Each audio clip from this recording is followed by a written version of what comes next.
At Home's Ask Ingrid on 92.7 More FM. Oh, well, it's the last catch-up with Ingrid, well, my last catch-up with Ingrid at home-based childcare, before I go away on maternity leave. Ingrid, it's been really great having you in the studio and kind of getting your take on things, because I think it gives a lot of parents out there like myself who are sometimes wandering through this maze, wondering what the heck we're doing, another insight into it. So thank you. Today we're going to be talking about creativity. This is a bit of a topic close to your heart, isn't it? It's really close to my heart. Definitely. What's the saying that you like to remember? So, if I make it, it's mine. If you support me to make it, it's mine. However, if you do it for me, it becomes yours. And we quite often, as parents, rush in too quickly, don't we? We do. You'll hear a child say, I can't. Draw me an elephant. And you'll say back to them, well, you draw it. You know what it looks like. And I can't. So, it's as simple as saying, well, what's an elephant got?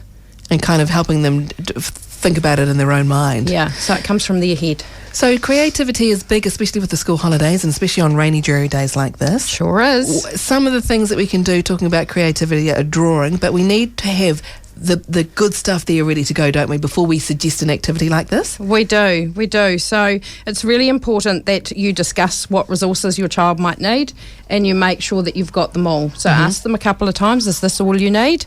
Because there's nothing worse than a tantrum in the middle of it because you've forgotten one thing. And that will quite rightly happen if there's, if there's something not right. It's horrible. I like it when you say as well, like, set everything up beautifully so that they can come back in and see what you've done. And that's about making it a nice place for them to create. We all like to create in nice spaces, so our children like it as well.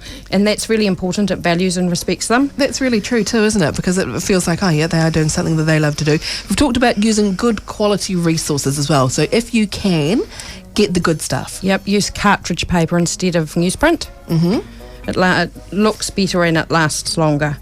If you need to name it on the back and put the date as well so that you're not defacing their creativity. Oh, really? So it's as much as hands-off as that, like just let it all be about them.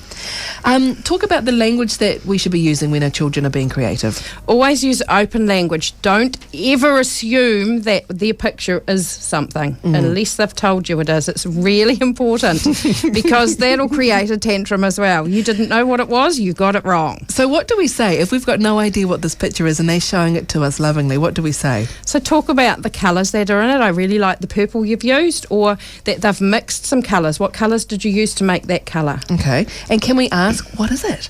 No. Right, just let them tell us in their own words. And if they don't tell us, then we don't know. Because if we ask what is it, we're saying we don't know what it is. Okay. Yeah. I like... I'm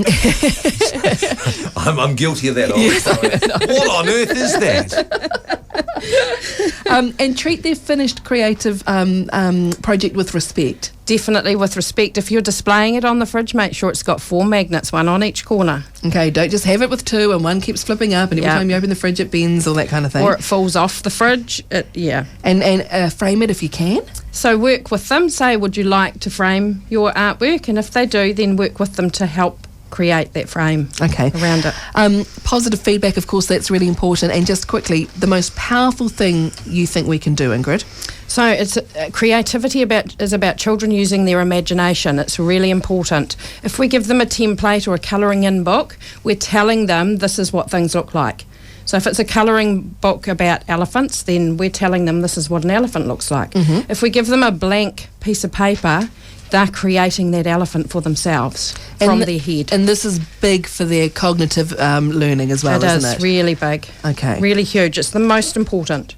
Wow. So we just really need to take a step back and leave it all to them. We do. And offer advice when and where if needed and when we can. We do, definitely. Brilliant.